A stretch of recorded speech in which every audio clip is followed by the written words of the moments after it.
Você já reparou que na TV ultimamente só tem notícia ruim de um lado e a culpa é sempre da extrema-direita? E quer saber?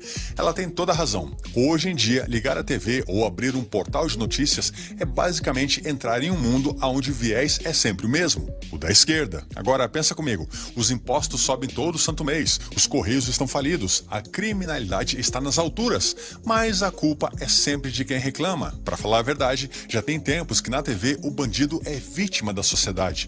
A família e a religião estão desacreditados e não há mais espaço para pensar diferente. Pois é, praticamente toda a imprensa é de esquerda, para não dizer meio comunista. Agora, você sabe dizer o motivo? Sabe aonde isso começou? Sabe quando a imprensa deixou de informar e passou a militar?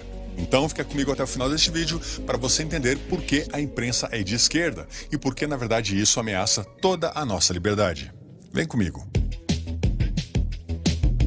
Este aqui é Walter Lippmann, escritor, comentarista político e jornalista americano que ganhou 2 prêmios Pulitzer pelo seu trabalho. Ele foi um dos primeiros a utilizar o conceito de Guerra Fria na imprensa.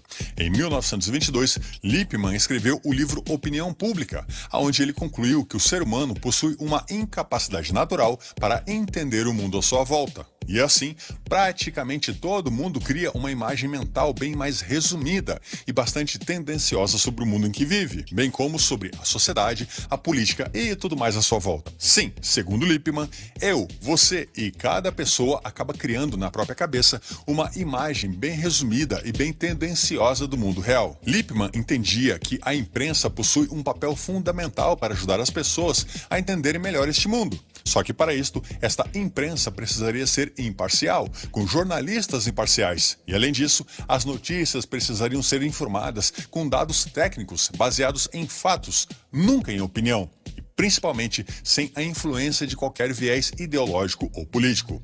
Na teoria, tudo isso é muito lindo, mas na prática, o próprio Lippmann se dizia totalmente cético sobre a possibilidade de uma imprensa imparcial. E, na verdade, ele estava certo. A imprensa nunca é imparcial, ela sempre tem um lado. Mas a pergunta que fica é, por que a imprensa atual é predominantemente de esquerda? Primeiro, deixa eu te relembrar alguns conceitos básicos. Patrões contra empregados, ricos contra pobres. Karl Marx acreditava que o capitalismo mergulharia os trabalhadores na miséria, até que eles simplesmente explodissem em uma revolução armada para assumir totalmente o controle. Só que a realidade mostrou exatamente o oposto. O capitalismo trouxe avanços, melhores salários, direitos dos trabalhadores e a revolução proletária nunca aconteceu. E isso foi um golpe muito duro no projeto marxista. Mas como os comunistas nunca largam o osso, o comunismo foi totalmente reinventado. E a partir dos anos 50 a 70, com a chamada Escola de Frankfurt, nasceu a chamada Nova Esquerda. E ela adotou uma nova estratégia. Ela saiu da luta de classes e entrou na luta de identidades. E foi assim que surgiram as divisões que nós conhecemos hoje em dia. Homem contra mulher, branco contra negro, hétero contra LGBT, cristão contra ateu. Uma guerra infinita de grupos em que a sociedade é colocada para brigar com ela mesma. Agora vamos lembrar que o comunismo é o regime mais radical, é o sonho de Marx e o pesadelo da humanidade. Enquanto isso, o socialismo é o meio do caminho, é uma espécie de etapa de transição. Agora, e a esquerda? Bem, a esquerda é a ideologia que tenta empurrar a sociedade nesta direção. Já a nova esquerda, ela foi criada para maquiar o projeto original e fracassado de Marx, para modernizar as teorias, trocar as palavras, inventar narrativas e seduzir novas pessoas para a causa. Só que a nova esquerda não ficou presa só nos livros, nas salas de aula ou na casa dos teóricos comunistas. Nada disso. Ela saiu dos círculos acadêmicos, ela invadiu a cultura popular, a TV, o cinema e principalmente a imprensa. Agora vamos voltar aos anos 50 a 70 para entendermos que a militância da imprensa começou, na verdade, em um outro lugar, lá na universidade. O espaço que nasceu para formar as mentes críticas do mundo acabou sequestrado por uma militância que não aceita ser questionada. Bom, e a nova esquerda adotou a estratégia de infiltrar-se nas escolas e universidades. Eles passaram a formar professores, ocuparam espaços de pesquisa e passaram a moldar o ensino. E a ideia era muito simples. Não seria mais necessário tomar o poder de imediato, pela força, pelo proletariado. Em vez disso, bastava formar gerações e gerações inteiras de jovens com uma visão de mundo ideológica ideologicamente distorcida. E assim, as faculdades, e em especial as de comunicação, de ciências sociais e de filosofia, se transformaram em verdadeiros laboratórios de militância política. Professores apresentavam a visão de mundo sob o filtro da luta identitária e estudantes foram ensinados a enxergar a sociedade não mais como indivíduos livres, mas sim como opressores e oprimidos. Quem passa anos dentro deste ambiente absorve a ideia de que o papel do jornalista não é apenas informar, mas sim transformar a sociedade através de pautas progressistas. E hoje em dia, esta manipulação já se estendeu para todas as outras áreas das universidades. Eu conheço jovens fazendo medicina em faculdade federal e que sofrem diariamente lavagem cerebral com as pautas da esquerda. Na verdade, eu acredito que nos dias atuais, todo o ambiente acadêmico se tornou um monopólio ideológico e o contraditório não é mais bem-vindo.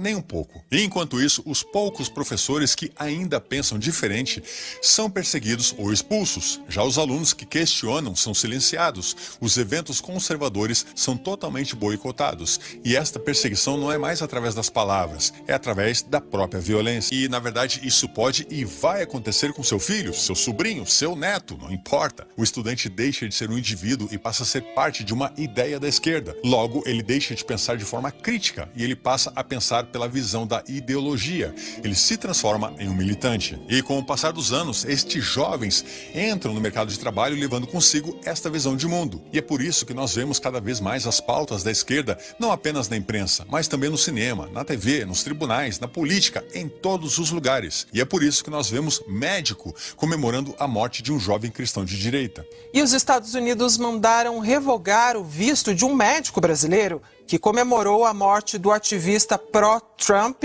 Charlie Kirk. Faz sentido agora? E exatamente assim, a universidade virou a mãe de todas as narrativas. Mas, Alex, vamos lá, né? E quanto ao dinheiro? Eu pensava que a imprensa só era assim porque ela ganha dinheiro. Tá preparado para o choque de realidade? Sim, o dinheiro possui, é claro, enorme influência em tudo na vida. Mas o que realmente me preocupa é que no caso da ideologia da imprensa, nem sempre o que acontece é pelo dinheiro. Estes ex-alunos que estavam na faculdade sofrendo lavagem cerebral se formaram e viraram profissionais e agora estão nas redações, nos telejornais, nas ruas cobrindo as notícias do Brasil e do mundo e na maioria das vezes eles acreditam de verdade que passando a informação através de um viés ideológico, eles estão construindo um mundo melhor, um mundo mais unificado em uma única visão. Mesmo que para isso eles estejam acabando com o debate, estejam demonizando o resto da sociedade, estejam contribuindo para um extremismo radical onde as pessoas estão matando pessoas que pensam diferente. Então, não se trata apenas de manipulação consciente, mas sim de uma fé cega em uma causa, uma fé que não mede as consequências. Agora, na boa, não podemos dizer que a imprensa é menos culpada porque faz o que faz por ideologia e não por dinheiro. Nem pense nisso. Afinal de contas, de boas intenções, o inferno já está cheio. A imprensa, sim, é culpada. Muito culpada, mas não é só a imprensa.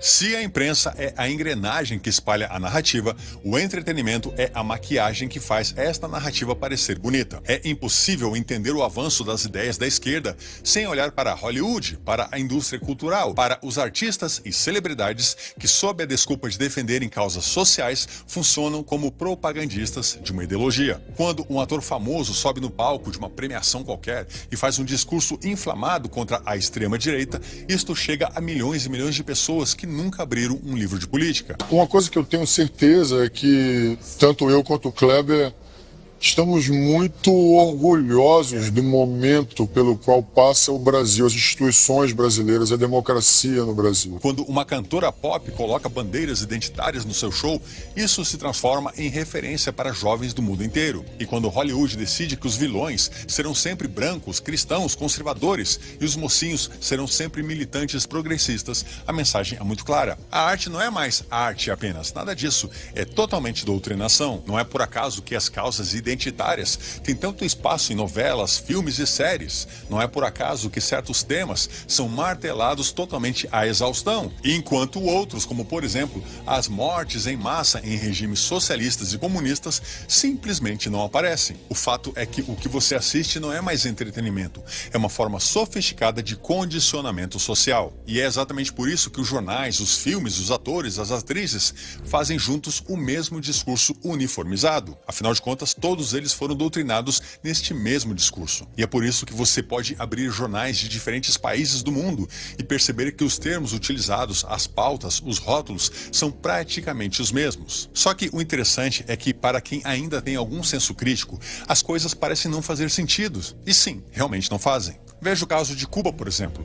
Décadas de repressão, presos políticos, pobreza crônica e, mesmo assim, quantas vezes você viu manchetes da imprensa tradicional chamando o regime cubano pelo que ele realmente é, uma ditadura comunista. O mais comum é ver matérias exaltando o sistema de saúde ou o espírito de resistência do povo cubano. Resistência a quê? Só que tem aquela clássica, né? Que Cuba só está na desgraça por causa dos Estados Unidos. Já na China, a situação é ainda mais interessante, digamos assim.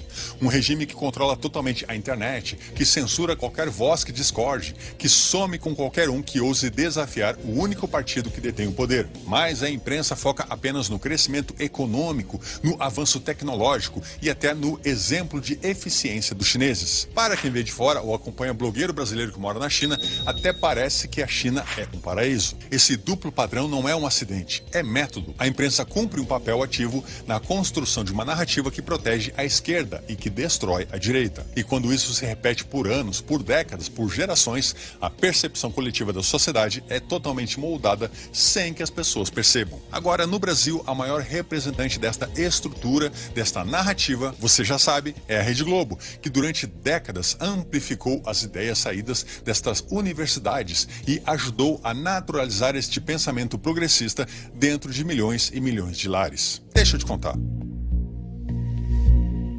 O Supremo Tribunal Federal lhe deu razão, anulou a condenação do caso do Triplex e anulou também outras ações. Portanto, o senhor não deve nada à justiça. Durante décadas, a Rede Globo foi a maior formadora de opinião do Brasil. O país inteiro parava para assistir o Jornal Nacional e ele se definia a pauta política, cultural e até mesmo moral da nossa sociedade.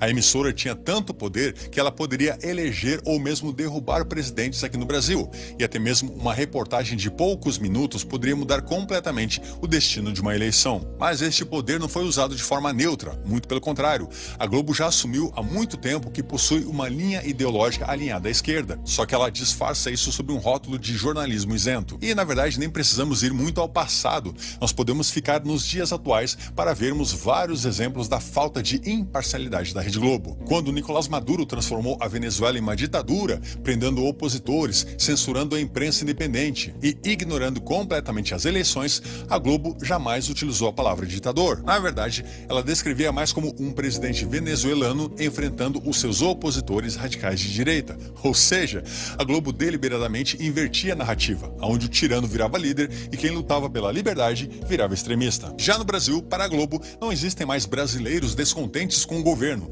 Existem bolsonaristas, um termo criado apenas para denegrir quem não concorda com as verdades absolutas da emissora. Isso quando ela não rotula jovens, pais e mães de família ou até mesmo idosas com Bíblia de extrema-direita, de golpistas ou de ameaças à democracia. Agora, é claro que a Globo também utiliza a ficção e o entretenimento como arma ideológica.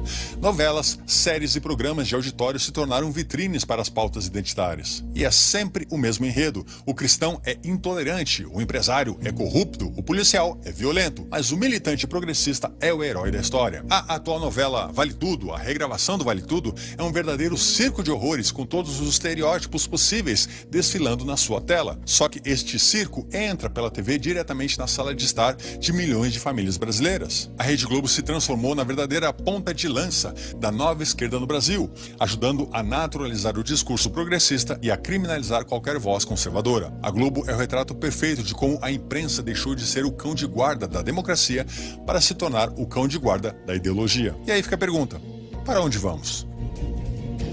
Bom, agora você entende por que a imprensa mundial parece ter virado comunista, porque os discursos são sempre iguais, e não é apenas pelo dinheiro, é pela ideologia. Não foi da noite para o dia, foram décadas e décadas de manipulação silenciosa. Então podemos dizer que nós finalmente chegamos ao ápice do plano criado lá nos anos 50. O pior, é feito por uma idolatria em uma ideologia que falhou em todos os lugares onde foi testada, mas que insiste em sobreviver pela manipulação da cultura, da política, da arte e da imprensa. Agora a pergunta pergunta que fica é: será que ainda tem volta? Será que nossos filhos, nossos netos vão viver em um mundo bitolado com apenas uma visão, onde quem discorda será eliminado pouco a pouco? Ou será que já passamos do ponto de retorno e agora o que resta é escolher entre resistir ou se calar de vez?